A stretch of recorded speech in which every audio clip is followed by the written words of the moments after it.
Apéro débrief, Cavs Celtics. Cavs, Celtics Cavs d'ailleurs, parce que c'était le Game 2 la nuit dernière à Boston. Mais quand tu récupères l'avantage du terrain, Maintenant, c'est Cavs Celtics. ça devient Cavs Celtics. On va 2 fois à Cleveland, avec un partout dans la série. Ouais. Donc, mon pronostic de sweep a du plomb dans l'aile. Et paf. Comme dirait Brandon Jennings, Celtics in 4. La spéciale. Voilà. Réveillez-vous, Ouais. Celtics Nation. Eh non, vous n'allez pas sweeper les Cavs. On avait fait la preview il y a quelques jours en se disant oh là là, Cleveland, ça galère pour sortir le très bon Orlando Magic au premier tour des playoffs. Boston, après un Game 2 contre Miami complètement foiré, va très certainement jouer sérieux sur cette demi-finale de conférence Est. On va faire comme d'hab, revenir un petit peu sur le premier match et surtout sur le deuxième, puisque c'est dans la nuit évidemment de ce jeudi soir que nos amis de Cleveland ont égalisé dans la série et récupèrent l'avantage du terrain. Voilà, c'est ça. Un partout. Ouais, puis de manière, on va y revenir, mais de manière bien sérieuse, bien propre, avec un duo de joueurs qui porte toute l'équipe côté Cavs et l'équipe qui répond bien, qui s'applique et tout, mais il y a vraiment pour moi un duo là sur lequel les Cavs doivent absolument bosser. Je parle de Mitchell Mobley, le double M. Tout à fait. Le double M, Mitchell va falloir le garder, Mobley faudrait l'utiliser mieux, il y a encore de la problématique, mais là pour l'instant ils sont là dans ces playoffs, donc voilà. Peut-être on commence par reparler du Game 1, non? Reparlons un peu de ce Ouais. début de série, puisqu'on est sur un modèle que nos fans de Boston connaissent bien. Tu remportes le premier match à domicile, sans trop de problèmes, propre. Tu gagnes tous les cartons. Bien Tu gagnes sûr. tous les cartons de 5 et quelques points, voire 10 points même pour le dernier. À la fin, il y a plus 25. C'est géré, il n'y a pas de problème. Tu as dominé, c'est-à-dire que les Cavs sont à 26% à 3 points. Ils ont que 41% au tir. Oui. Et les Celtics, pendant ce temps-là, shootent à quasiment 40%. Si tu veux bien scroller encore un tout petit peu. Bien Ouais, sûr. c'est ça, quasiment Et ils sont 40%. Quasiment en 50, 40, 90 sur la rencontre. Et les Celtics les défoncent au rebond. Tu as 55 rebonds Celtics, 38 rebonds Cavs seulement. 13 rebonds offensifs à 7. Enfin, genre vraiment domination dans l'effort et l'énergie, plus domination dans l'adresse, avec un bon mouvement de balle, sans avoir un grand Jason Tatum. Non. Les Celtics se sont baladés Bien sûr. ce match 1. Et franchement, à la fin du match 1, on se dit oh là là, dis donc, les Cavs, va falloir sérieusement élever le niveau de jeu, ne serait-ce que pour tenir dans un match. Bien sûr, il y a 2 jours pour essayer de s'ajuster sur le Game 2. On va en voir des ajustements. Mais c'est vrai que sur ce Game 1, on a la confirmation que Derrick White est sur des exceptionnels débuts de playoff. On Ouais. l'avait vu très très bon contre Miami et il a confirmé là sur ce Game 1. 25 points à 7 sur 12 de loin. Il y a l'impact, comme tu l'as dit, d'autres garçons. Luke Cornet au rebond offensif. Bref, c'est vrai que tu n'as pas besoin de compter sur un gros Jason Tatum. Et pour autant, on en discutait un peu là dans la preview notamment. Et puis, suite à ce Game 1, on se dit bon... On va peut-être commencer ces playoffs de manière très généreuse, agressive peut-être. Tatum, on va essayer de jouer un petit peu. Ouais. On en vient au Game 2. Game 2 où on comprend une nouvelle fois, parce qu'on n'a toujours pas mentionné son nom, mais qu'on ne pourra pas compter sur Jarrett Allen quand même. C'est toujours cette incertitude là sur cette série, c'est de savoir si Jarrett Allen joue ou joue pas. Tu commences le match sans Jarrett Allen. Et c'est vrai que là, on a par contre un premier quart où tout de suite... Cleveland montre des choses un peu différentes dans le jeu. Là, tu en parlais à l'instant. Moi, j'ai été très très content, et les poteaux des Cavs le savent, de l'utilisation d'Evan Mobley en attaque. Oui, non, bien sûr. Mais tu parlais du premier quart. Ce qui est intéressant dans le premier quart, c'est que ce sont les Celtics qui mettent les premiers gros coups de pression. Oui, tout à fait. Mais... Et qui obligent les Cavs à prendre des temps morts et tout. Même si les Cavs viennent visiblement avec de meilleures intentions, il y a quand même genre 14-5, Non, mais bien après il y sûr. a 18-9. Enfin, Boston démarre fort. Et Tu vois d'ailleurs, c'est Jason Tatum qui est agressif vers le panier. Il a 10 lancers francs, je crois, en première mi-temps, donc il est agressif. Mais c'est vrai que moi, ce que j'ai bien aimé par rapport à ce qu'on avait dit, c'est que on voulait voir un Evan Mobley intégré davantage offensivement et qui pouvait punir, parce que Boston, sans Porzingis notamment, n'a pas ces segments-là pour pouvoir défendre, avec Tout tout le à respect fait. qu'on a pour Horford et Tillman. mieux servi, je suis d'accord avec toi. Mieux servi. Mieux et du coup, servi et il a utilise vachement mieux impacté. lui-même aussi. Ben Plus oui, bien agressif sûr. lui-même. C'est pas qu'une question d'être servi. Je veux dire, j'aime bien, c'est vrai. Ah bah moi, tu sais ce que j'en pense de l'agressivité. Moi, d'Evan je Mobley, suis hein. d'accord quand je vois des fans des Cavs dire oui, mais il reçoit pas assez de ballons, Non. ou il est pas mis dans les bonnes situations. C'est vrai, c'est souvent vrai. Et JB Bickerstaff et son staff doivent certainement faire mieux sur ce point. Il y a aussi des situations où on est là, on souffle fort parce que Mobley n'arrive pas à poster un mec qui fait 15 cm de moins que lui, Ouais. ou parce que Mobley rate des petits shoots de près et tout. Donc là, ça n'a pas été le cas. Il a été agressif en attaque, il a été Encore très bon en défense, comme d'habitude. Très bon en défense, bon en rebond. Ça, Mobley, c'est assez rare qu'il ne le soit pas. Non, on va pas se mentir. Moi, Moi, j'ai bien aimé son jeu de passe, la façon dont il a lâché la balle au bon moment pour des types ouverts. Quand il a commencé à faire des différences et que la défense de Boston s'en est rendu compte, ça a créé des ouvertures. Et dans un second temps, ouais, dans un second temps. Et là, il a lâché la balle de manière... j'étais limite, c'est ça qui m'a le plus surpris parce que moi, j'aime beaucoup Evan Mobley. Moi, je fais partie de ceux qui pensent qu'il y a un potentiel de développement de fou malade. Par contre, à la passe, là, il m'a vraiment surpris. Vraiment, vraiment. Et tu parlais de l'absence de Jarrett Allen. Tu sais que entre la fin de série contre le Magic et là, ce début de série, parce qu'il n'est pas si mauvais que ça dans le Game 1, hein, Mobley. Hein.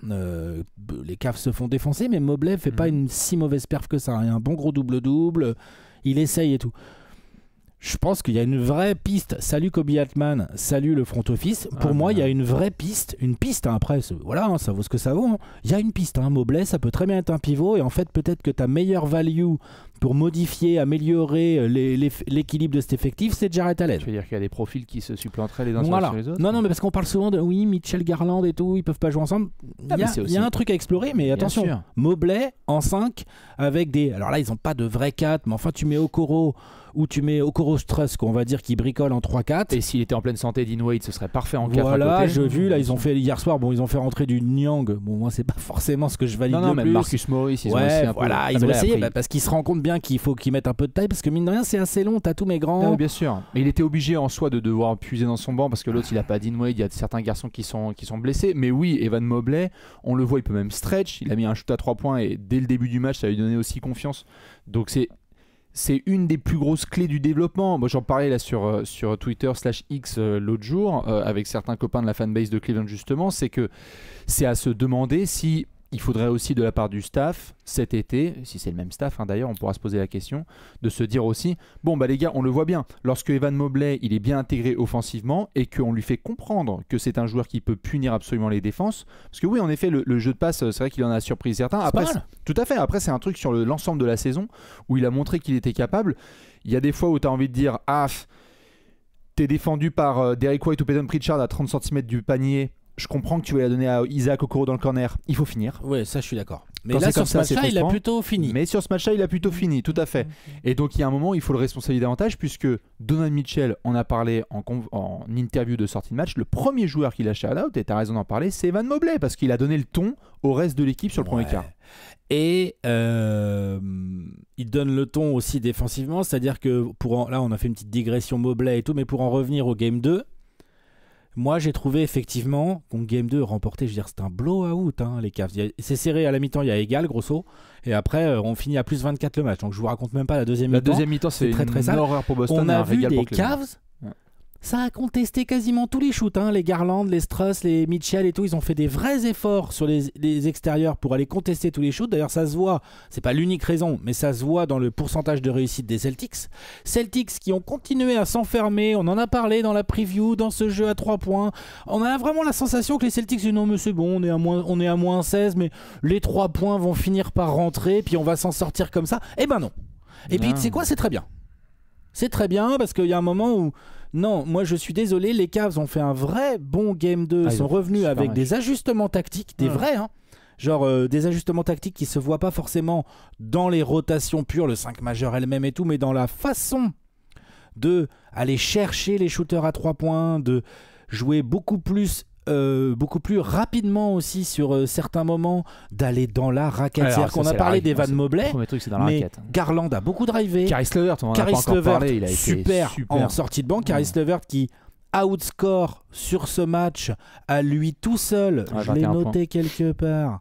Oui, mais attends, j'ai fait un petit truc là. Où est-ce que c'est que j'ai noté ça, moi? Mince. Bon, évidemment. Il a outscore Jaylen Brown, c'est simple. Voilà, Levert, il met plus de points que Pritchard, Cornet, Tillman et Hauser cumulés.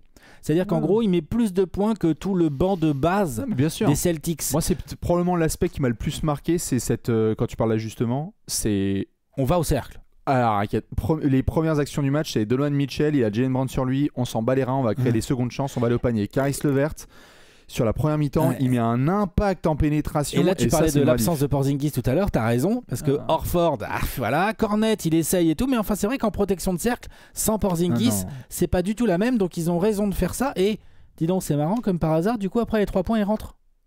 C'est marrant, ça. Du coup, dans le troisième quart, dans le troisième quart, quand Cleveland a commencé à vraiment rentrer du 3 points un peu en série, là. Eh ben Boston, ils ont explosé. Désolé. Ils n'ont pas eu en effet la capacité à revenir. 2 profils hyper différents. Moi que j'ai beaucoup aimé sur le match, en effet, on parlait là à l'instant de Caris LeVert avec Evan Mobley qui sont les 2 protagonistes vraiment de cette première période où on voit vraiment le travail en pénétration de Caris LeVert qui va pas.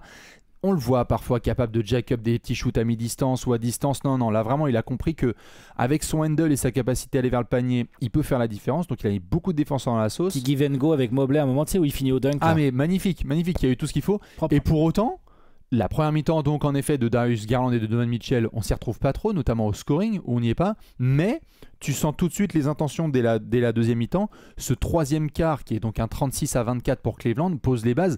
Donovan Mitchell est le meilleur joueur sur le terrain, no discussions allowed. Il est sur une fin de série contre Orlando qui est extraordinaire. Et là, il continue parce que l'autre, en plus, il a envoyé un gros game one. Ah bah, bien sûr, c'est ce que je viens de regarder. Il est sur une série là en ce moment. Il est à 33 points, 6 rebonds, 5 passes dans le game 1 et il est à 29 points, 7 rebonds, 8 passes dans le game 2. Alors, tout à fait. C'est sérieux, hein. Et tout à fait. Et il est à 29 points, 7 rebonds, 8 passes sur le game 2. Ressenti 44 points, 10 rebonds, 10 passes. Parce que sur la deuxième mi-temps, il nous fait un troisième quart. Et après, on va s'occuper de Boston, vous inquiétez pas. Nous, on arrive. Mais Donovan Mitchell, au-delà du 3 points au buzzer sur Tatum, etc., dès qu'il voit Sam Hauser sur sa gueule, c'est punition. Ouais, c'est bien. Dès que Darius Garland voit qu'il y a des mauvaises rotations de côté Boston, il y va, il est agressif. Et du coup, t'as plus besoin de compter forcément autant sur Evan Mobley et Caris LeVert, qui font une bonne deuxième mi-temps, mais qui n'ont pas besoin de surproduire, puisque là, à ce moment-là, les 2 patrons offensifs rentrent en jeu. Et tout. Et Garland, t'as raison d'en parler. Garland, j'étais en train de vérifier, premier match, il met 14 points, deuxième match, il met 14 points. Il y a une différence. C'est qu'au premier match, c'est 15 tirs, au deuxième match, c'est 8 tirs. 4 sur 5, ça change tout. Ah, bien sûr. Et puis plus agressif aussi. Donc, Cleveland est vraiment revenu sur ce match 2 avec les bonnes intentions, les bons choix tactiques, les bons efforts mis au bon endroit. En fait, ils ont outplay les Celtics au Boston Garden et JB Bickerstaff a complètement outcoach Joe Mazzulla aussi, ça faut le dire. Vous m'entendrez pas dans ce sens-là souvent la phrase, mais là c'est réel. Mais il y a une belle match-up sur cette série entre Mazzulla et Bickerstaff. Voilà, pour l'instant, Bickerstaff, franchement, le game 2 est bien. Et un des aspects notamment, parce que statistiquement, si vous voyez la feuille, mais c'est ça aussi, la team box score, évidemment, n'hésitez pas à regarder comme vous pouvez les replays. Il y a aussi des choses qui cassent complètement la feuille de match. Il y en a qui ont vu le match comme toi, je pense aussi en replay ou en direct. Le choix en première mi-temps, Evan Mobley doit souffler avec Donovan Mitchell, c'est compliqué. Bickerstaff met à la fois Okoro, Mobley et Mitchell sur le banc et donc Cleveland en même prend temps, ouais, c'est compliqué ça. Deuxième mi-temps, il a corrigé le tir là-dessus. Evan Mobley prend 4 fautes. L'opportunité de pouvoir reprendre le lead à Boston existe. Et là, il sort Tristan Thompson. Sais, ouais. Et Tristan Tristan sur la feuille, il y a 0 points et 3 Non, mais bons. il est là. Je suis d'accord, il tient les minutes qu'il faut tenir. Mais vous n'aurez pas sur la feuille de stats le fait que quand une attaque est mal gérée par Cleveland, il se bat tellement au rebond qu'en fait, il y a faute pour Boston et il récupère le ballon. Tristan a fait une super entrée. C'était un coup de poker qui était bien tenté parce qu'en première mi-temps, il a testé du Niang, Marcus Morris, mais ce front de courte avec Max Strus, ça allait pas du tout. Et en deuxième période, ouais, c'est vrai qu'on a eu ce bel ajustement. Victoire totalement méritée des Cavs, qui mettent une fessée absolue en deuxième mi-temps. Et donc, Alex, il faut qu'on s'occupe de Boston. Oui. Parce que là, c'est de la grosse merde. J'ai commencé tout à l'heure là en disant voilà cette sensation désagréable de ces Celtics qui, en deuxième mi-temps, vraiment prennent le jus, prennent le bouillon, mais ça s'énerve pas plus que ça devient pas plus agressif que ça continue à pull-up, là, des tirs pour la plupart, comme je l'ai dit, contestés, et on a cette sensation qu'ils se disent non, mais ça va finir par tomber. Alors, déjà, ça n'a pas fini par tomber. Deuxièmement, contrairement au match 1, tu te fais manger au rebond en plus là. Alors pourquoi ? On sait très bien le rebond ce que c'est. Le rebond, c'est de l'envie. Voilà. 44-31 pour Cleveland. Ouais, alors qu'au match 1, il y a 55-38. Enfin, c'est un gros différentiel pour les Celtics. Hein. Et qu'avec tout le respect qu'on a pour la taille de certains garçons à Cleveland, l'avantage de taille, il est à Boston, hein, même sans Porzingis. Hein. Et puis ils ont les ailiers pour aller chercher les rebonds et tout. Enfin, genre, ils se font défoncer au rebond alors que Tatum en prend genre... il en prend que 7. Il en prend moins que d'habitude. De toute façon, ils sont tous coupables. Quand ton équipe se fait défoncer comme ça au rebond, c'est que tout le monde est coupable. Le pourcentage au tir des Celtics est vraiment pas bon. C'est-à-dire que tu es à 33 tirs rentrés sur 80 tirs pris en tout. Et tu es surtout à 8 sur 35 à 3 points. 8 sur 35. Alors ça, c'est pas beaucoup. Hein. Non, mais bien sûr. C'est beaucoup trop de shoot du coup par rapport à ce que tu rentres là. Pour bien coup. sûr. Quand même. En fait, moi ce qui m'a marqué tout à fait sur le match, c'est que tu as... Les efforts, t'es d'accord avec moi? Non, les efforts, ils y sont pas du tout. Tout à fait. Et la discipline défensive, t'en as pensé quoi? Là quoi? Sur la deuxième mi-temps, de toute façon, la deuxième mi-temps, c'est une horreur absolue. Moi, je comprends limite les fans de Boston qui sont partis à 2 minutes avant la fin du match parce que c'était ridicule. Ils pouvaient avoir des huées, c'était nymphe. Dans tout ce qu'on veut, Boston, ça n'est pas du tout. Les choses qui m'ont le plus marqué, le mouvement de balle qui avait marché sur le Game 1 et sur la première mi-temps, notamment pour essayer de punir en transition Cleveland, n'y est pas du tout. On rentre dans du hero ball. Isolation absolue. Parfait dans la main des Cavs qui arrivent à faire les bons efforts défensifs comme tu l'as souligné. Et donc du coup, même s'il y a certains N1 qui rentrent pour Jaylen Brown et pour Jayson Tatum, c'est pas ça qui t'a mené à 64 victoires. C'est pas des ISO. Donc tu perds ta nature de jeu et tu rentres dans le jeu défensif des Cavs alors que tu es cette équipe numéro 1 de l'Est, ça va pas du tout. Ça va pas du tout. C'est pas, c'est pas normal. Tout à fait. Et la deuxième, je voulais ton avis là-dessus, c'est qu'il y a certains reporters de Boston qui ont soulevé cette théorie que je trouvais assez intéressante, qui dit... Enfin, certains reporters disent c'est marrant parce que Cleveland donne le sentiment d'avoir forcé justement Boston à aller davantage dans de la pénétration et donc Boston qui a construit sa force sur le mettre des runs à 3 points, à 3 points, à 3 points.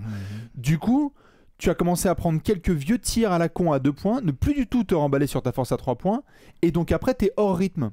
Et ça explique une partie notamment de l'échec de Boston, c'est que à la limite, est-ce qu'ils auraient pas dû prendre plus de 3 points? C'est ça que certains reporters ont avancé. Est-ce qu'ils auraient pas dû jouer un peu plus vite aussi? Je les ai trouvés un peu lents, moi, dans la mise en place parfois. J'ai trouvé un peu statique. J'ai au moins une grosse possession en troisième quart qui m'a vraiment saoulé. Jayson Tatum, il reçoit la balle au poste. Je me rappelle même pas qui c'est qui est sur lui en défense et tout. Il n'y a pas de prise à deux, rien du tout. Mais Tatum, il fait un peu rien de cette balle au poste, il se retourne mais il fait rien. Autour de lui, c'est statique, hein. Les mecs restent chacun dans leur corner, les mecs à l'opposé, personne ne coupe, rien du tout. Ça se finit par un vieux fadeaway raté. Enfin, oui, Tatum il peut les mettre, hein, ces fadeaway là, on est d'accord, hein, mais bon, c'est pas le basketball des Celtics qu'on a connu. Cleveland les a fait déjouer. Cleveland leur est rentré dedans et il n'y a pas eu de répondant. Et du coup, ce qui est intéressant, c'est que ça va être un vrai test là pour le coup pour les Celtics parce qu'en fait entre Donovan Mitchell qui est capable offensivement de regarder droit dans les yeux des Tatum ou des Brown sans problème, hein, un petit Garland efficace et puis du coup Mobley qui lui peut être le meilleur intérieur de cette série. Ça. Non mais ben en fait là c'est plus la Q Arena mais vous m'avez compris là-bas, ça va être chaud bouillant. La Rocket Mortgage. Ça va être chaud bouillant et Cleveland va continuer dans cette lancée, je pense, essayer de rentrer dedans en pénétration et 3 points, en gros, pour gêner les Celtics. Il va falloir qu'ils répondent. Hein. Ils n'ont pas le choix. Là, complètement. On a refait les mêmes conneries que sur la première série contre Miami, mais il n'y a pas la même force en face. Quoi. Là, c'est-à-dire qu'offensivement, on avait vu qu'à Miami, dès que Boston défendait un peu plus dur, c'est autre chose. Là, hein. C'est autre chose. Ils ont vraiment la capacité à prendre chaud. Il y a plus de talent. Tu as parlé de Levert, Struss, ça se trouve, ils vont tomber. Ils vont faire quoi quand ça va être le Struss game à la con. Là, tu vois, il va mettre 18 points là. Tout à fait. Ça va être un vrai test pour Boston. Ça va être un vrai test.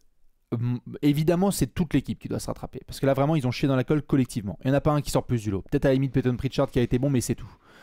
Collectivement, il faut faire le travail. Par contre, on a toujours dit qu'il fallait aussi s'occuper des leaders et du coaching staff lorsqu'il y a des défaites vraiment préoccupantes.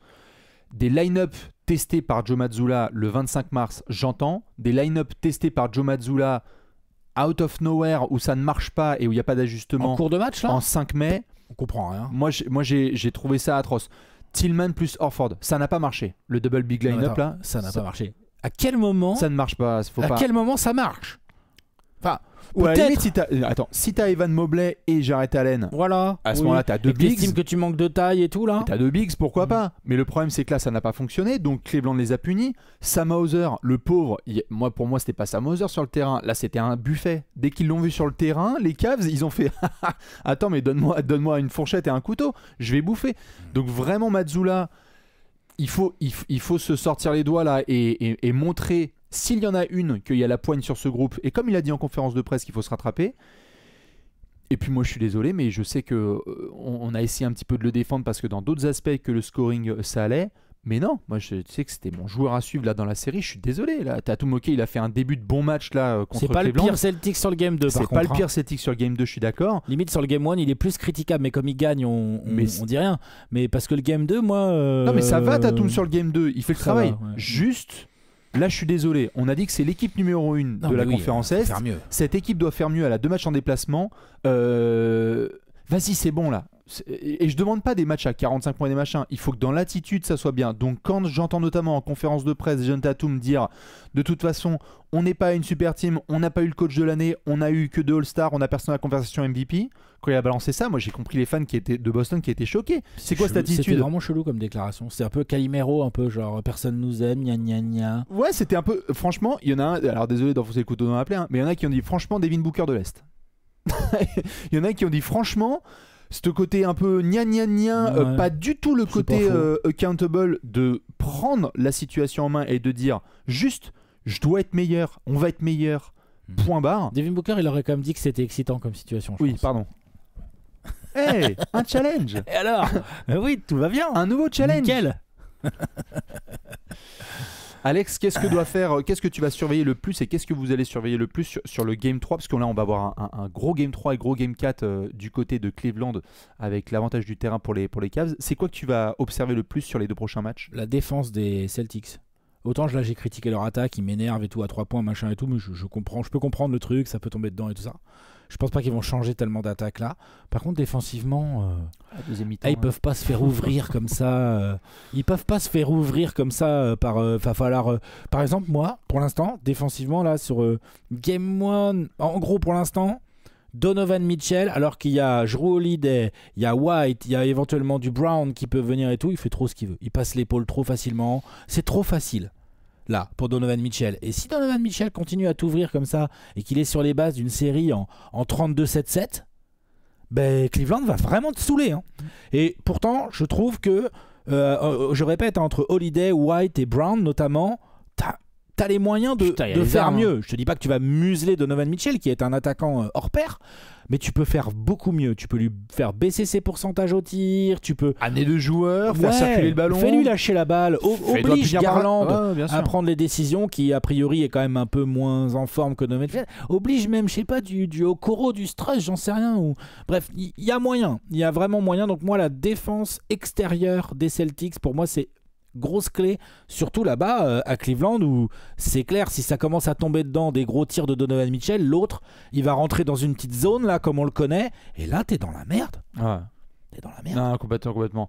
Je te suis sur ce côté défensif de moyens, Boston. de le faire. Ouais, je te suis sur ce côté défensif de Boston parce que l'attaque va dérouler et je pense qu'ils ont totalement les armes et l'expérience pour, mais c'est vrai que défensivement là, quand tu vois comment ils ont approché la deuxième mi-temps, c'était ridicule. Wow. Ridicule. En termes d'effort et de discipline, là on est loin du compte. Hein. Le premier quart va être hyper saisissant parce qu'on va tout de suite savoir si Boston est sérieux sur le Game 3. Ouais. Défensivement. Quand tu vois comment défendre le Thunder, comment sont capables de défendre les Mavs ou comment défendre les Wolves, Non, c'est compliqué. hein? Ouais. Moi, je vais évidemment surveiller de très très près Monsieur Evan Mobley parce qu'on avait parlé justement en transition entre le Game 1 et le Game 2.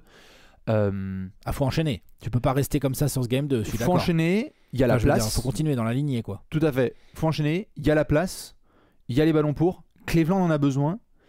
C'est vrai qu'il y a la place, t'as raison. Il y a la place. Il y a Il y a la Cornet, place. Tillman et Horford en face. Il y a la place, mon gars. Vas-y, let's go. On a dit que Porzingis allait peut-être revenir en finale de conf si Boston va en finale de conf. Mais donc, du coup, je vais surveiller Evan Mobley parce que là, on a vu les éléments clés. J'ai adoré le fait que Donovan Mitchell, tout de suite en sortie de match, ils disent Il a même pas répondu à Cassidy là en bord de terrain. Il a dit je veux déjà commencer par dire un énorme shout-out à Evan Mobley C'est bien. parce qu'il a donné le ton pour notre équipe. Mais c'est vrai. Et les fans de Cleveland qui suivent ces Cavs depuis très longtemps ou depuis pas très longtemps, ils les regardent tous les soirs. Vous le savez, on le sait, ils le savent. Vous pouvez conjuguer à toutes les personnes possibles. Evan Mobley, là, il y a une situation dans laquelle si il a ce niveau de ballon là et d'agressivité sur les prochains matchs. Problème pour les Celtics. Problème pour les Celtics et changement de perspective sur la suite du projet. Parce que là, il y a eu un peu de battement dans l'aile. Hein.